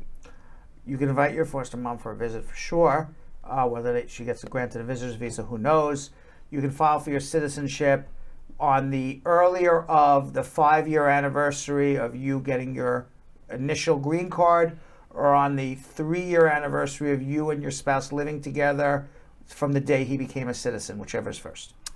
Al Lin on a Facebook VIP member. I'm a J1 and subject to 2-year home residency. Am I eligible to apply for adjustment of status with a pending application of the I-612 exceptional hardship waiver? If the interview takes place before the approval of the waiver, will it affect the adjudication of the I-485 application? You should actually file the adjustment and the hardship waiver simultaneously. If you're doing a no objection, you can't file the adjustment first, but you can file an adjustment with the hardship waiver. Jen Gel, Facebook VIP member. I'm going to process my I-130 this year through marriage-based petition. But way back 2019, I had a removal notice proceeding, but I never attended any hearing. As I checked, I found out that my case is closed. What does it mean? Should I still write a request letter for exemption of bona fide marriage? I think unless your case was terminated, you need to recalendar your case and then request a termination. So you're in removal even though the case was closed. Okay, once Tamad on YouTube. Can I still work after my 180 days extension ends? Waiting for my green card interview and working permit renewal approval. If you're married to a U.S. citizen, the fact that you worked undocumented would not prevent you from getting a green card. Counselor on YouTube, what is the filing fee when a green card holder adjusts the status of a 14-year-old child from Jamaica who's here in the USA? If they're in legal status, it would be $1,760. Chad Taylor on YouTube, can I still age out of F2A if the visa fee is paid? As long as it was paid within 1 year of visa availability, no, you won't age out. Justice on Facebook, I registered an LLC business in Phoenix 3 years ago, but then I got engaged to my ex who's an American citizen. Unfortunately, things did not work out between us. I want to run his company, but found out I need $1 million for an investor's visa. What other options can I take? The option would be call 1-800-529-5465 and have a consultation with me. Denise Khan on Facebook, I'm a green card holder and I applied for my son in 2020. Now he was 20. He came to the U.S. in 2021 and I adjusted his status. I'm waiting on the procedure to get his SSN number and work permit. Is there any way to make this happen faster? And how can I get a temporary stamp if he needs to leave the U.S. and come back? You need to file an I-131 for an advance parole. There's no temporary stamp for him to travel. The advance parole allows him to travel. The only way to expedite his case is show some humanitarian reason why he needs his work permit immediately, or that where he's currently working, the job will fire him and they need his services desperately. Sonia Williams on Facebook, I have a deferred inspection and presently I am dealing with your team. They said they're doing a FOIA for me. Just want to know why the I-485 was denied, also the 290B. That's why we're doing a FOIA. Okay, Joe Danful on YouTube. My VAWA was denied and I refiled again, but since June, I've been waiting for my EAD card. I got all the receipts and later in November, I got a prima facie. What's the question? There you go. I don't know. All right. Well, I don't know what the question is. Yeah. Statements. Okay, continue. Starboy Chad on Facebook. My dad filed for me in 2020. I was 19 at the time, but now 21. The visa fee is paid and every document is complete. Can I still age out of my filing? Basically the same thing. If the visa fee is paid within 1 year of visa availability, you will not age out. Stephen Bethel on YouTube. My friend married a U.S. resident, started his green card application in 2017 in his country, then visited the U.S. in 2020 and overstayed. He returned to his country for the interview and was denied for overstaying. His wife is waiting for her citizenship date. Could she refile for him once she becomes a citizen, or will they need to wait until the 10-year ban has passed? Why don't you file an I-601 waiver? have to wait and on I the was going to wife's say, or should citizenship. they file a waiver? File a waiver. What are you doing? And get a lawyer, because you don't even have a lawyer, because if you had a lawyer, you wouldn't have left without the waiver. And if you're going to file the waiver on your own, then you're just taking your money and throwing it down the drain because it'll be denied. You don't know what you're doing. All right. That's it. Yes. All right. So Yonathan recently spoke with Spar Bernstein client, Sally Jimenez, about her journey from the Philippines to the country of Jordan in the Middle East to the United States of America, and how the firm Spar Bernstein helped her and her family achieve her American dream. Let's watch Sally Jimenez's story.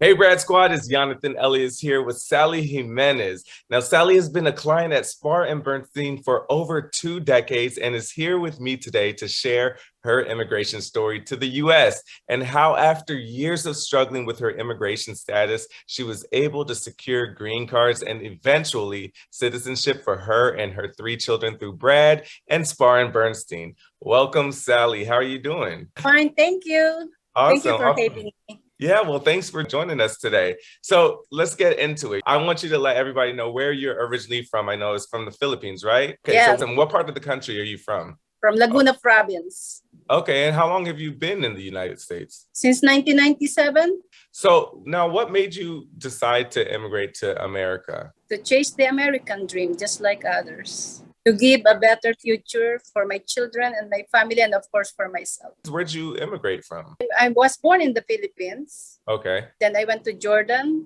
for 17 years, and then here in America for 24 years now. I left Philippines when I was 17 in 1980. How'd you end up in Jordan? That's kind of a different Oh yeah. vibe, right? Oh well, you know Philippines. I ran away from poverty because I refused to die poor and grow old poor. And I would like to help my parents, and I would like to help all my siblings. I have 7 siblings, to educate them all and for the future of my future family. So- yeah, I'm a dreamer.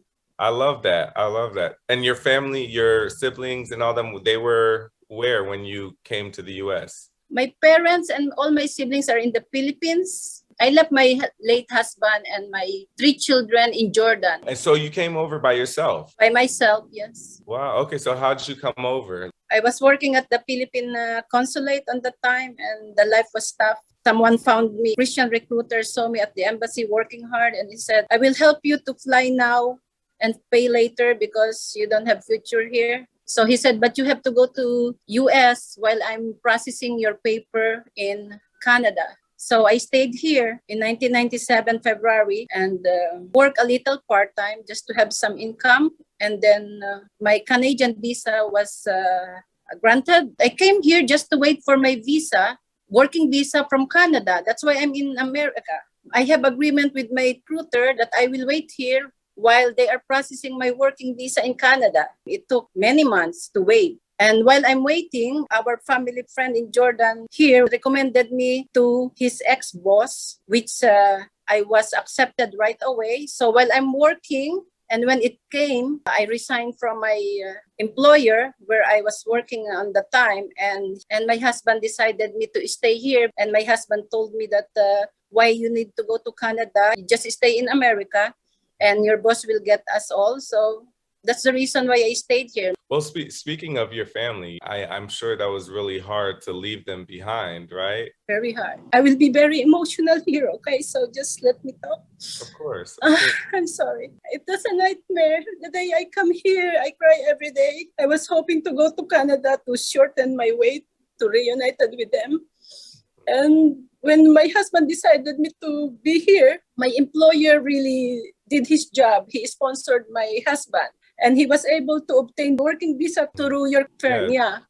And while my husband was waiting his visa, I told him to resign from his job from the American embassy and go to London because it's easier there to process a visa because he was denied multiple times. And he went to London, Philippines, Spain, wherever, just to get tourist visa. And he was always denied all the time. So by the time that Brad obtained his working permit, my husband got sick in London. He reunited with blood and diagnosed of kidney cancer. So still he waited for his interview and it was not good, you know. He went home brokenhearted. He went to operation right away. Yeah, I was hope they will come right away with my children, but he died. Oh, I'm so sorry. Without me. He begged me not to go home. Just wait for my green card so I can bring my children, because my children's future comes first. He was already 3 years dead when I went home. I'm so sorry. I left my daughter when she was 3.5. The other one is maybe 8.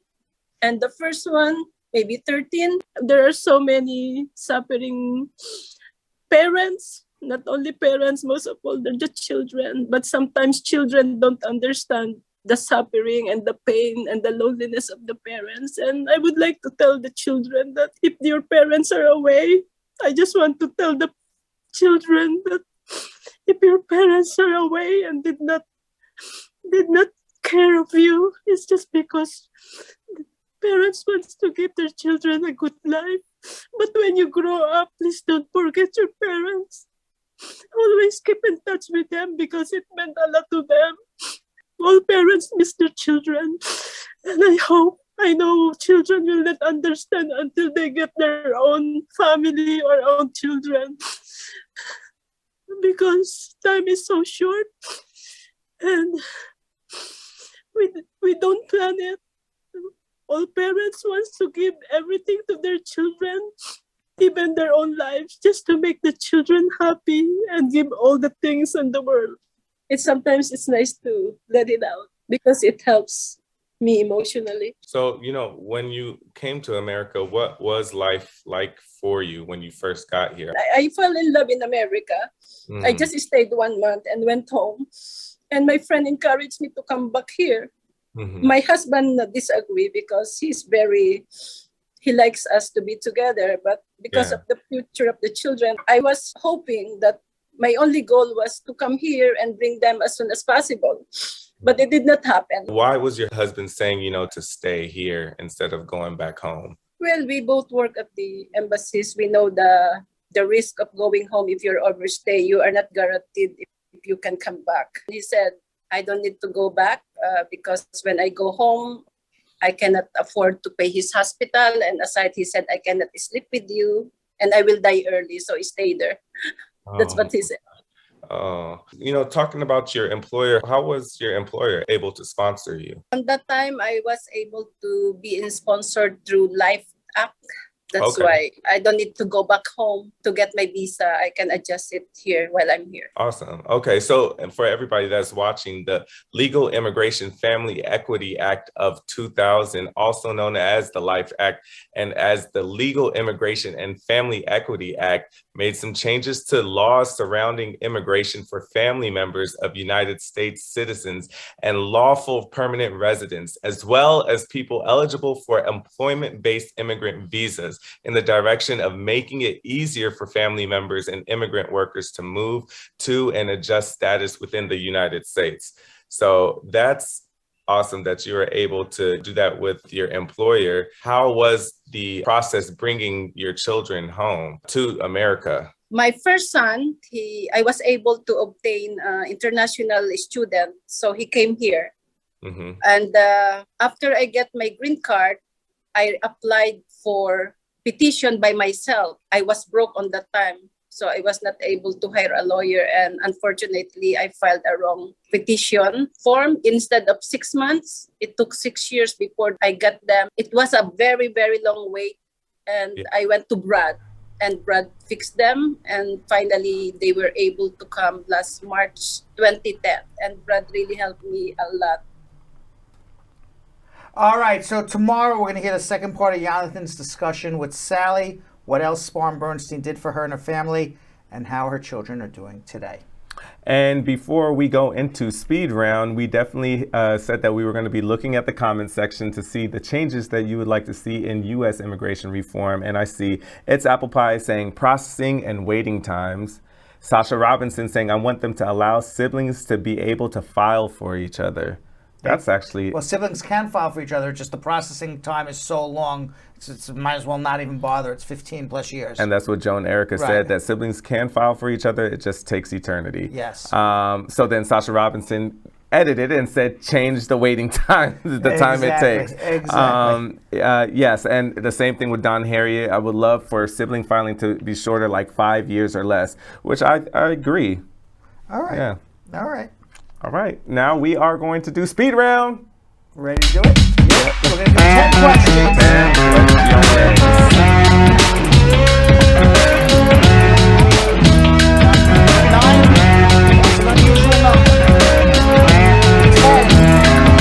Sense to me. 10 questions make sense to me.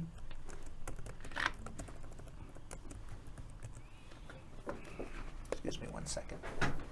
There you go. Come down to my level. Excuse me 1 second. There you go. Excuse me 1 second. We got to get this right.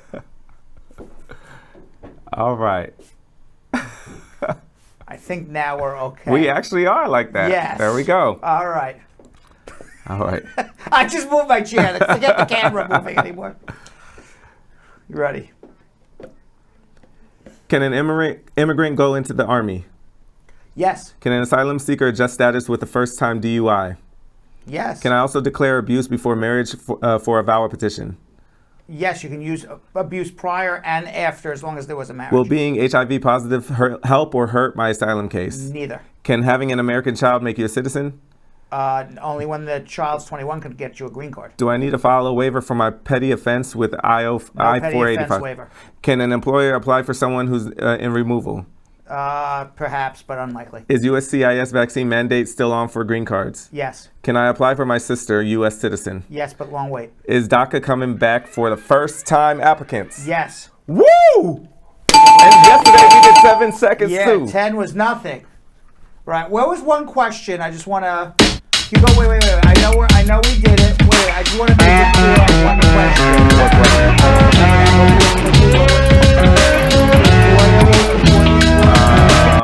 I'll just say it fast. Yeah. Can asylum seekers adjust? No, that was okay. Okay. Can I declare abuse before marriage? Yeah, that was okay. Can an employer apply for someone who's in removal? I said probably. Do I need to file a waiver for my petty offense with the I-485? If it's a petty, if you know for a fact that was what it was. Now I got to get up because now look how far away I am now. And then I'll go down just a 1 second. Now I'm too low. Yeah. 1 second. There we go. Now we're back again. We're back in action. Back in action. I don't know. There was one of them. I was like, I want to be more clear on the answer, but now I don't remember anymore. All right. We'll figure it out. All right. Comments of the day.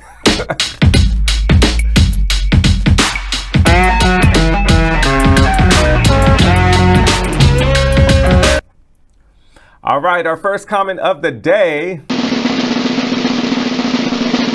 comes from CE user talking about the Britney book, saying, "You got the Brad Squad too. Write a book, Brad." Oh. Who's going to give me money to do that? I'm sure there's a publication. You know, I wrote a book a long time ago. Really? Yes, how to do an adjustment on a marriage. It was like a self-help book.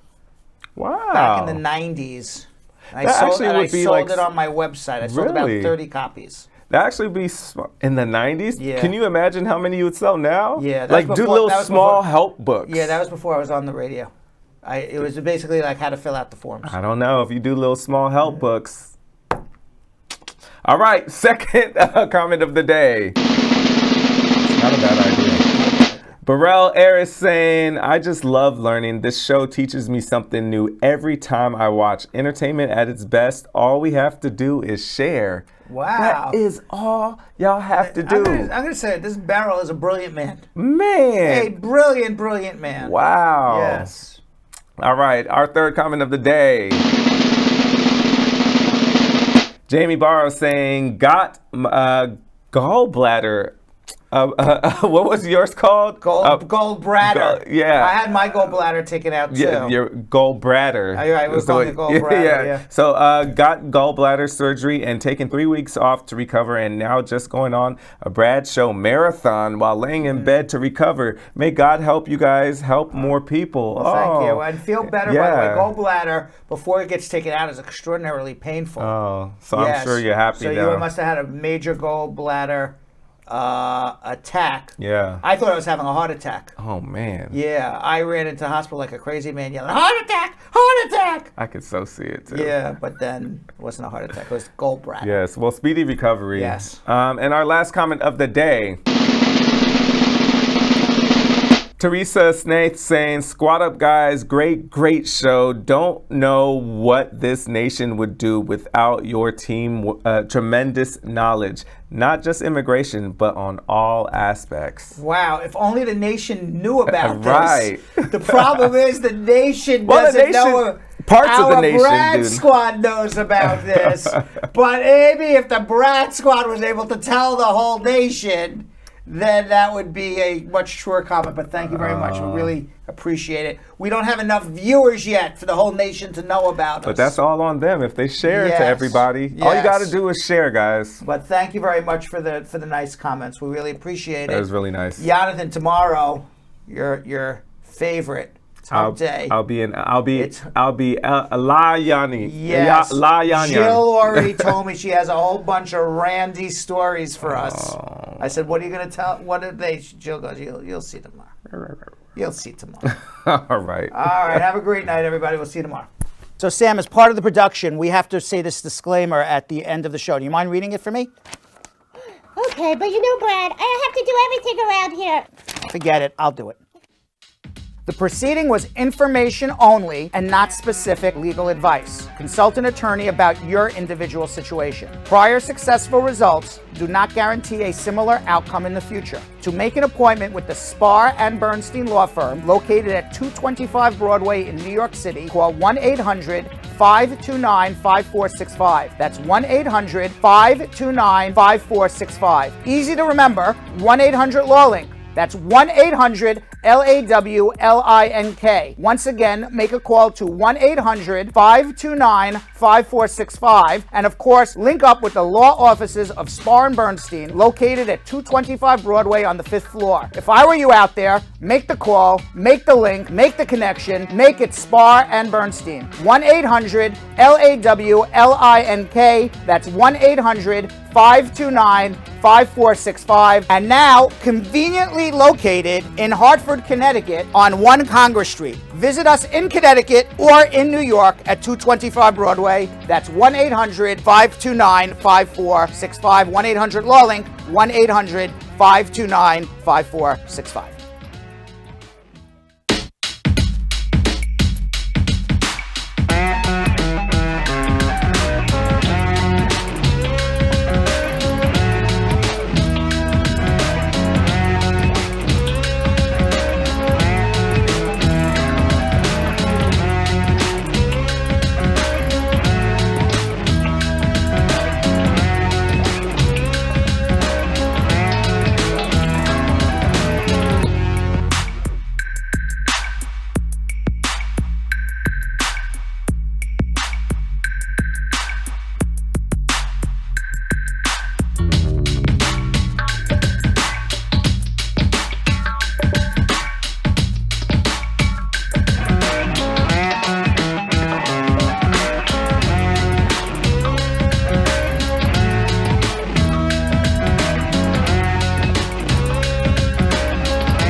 What are you doing?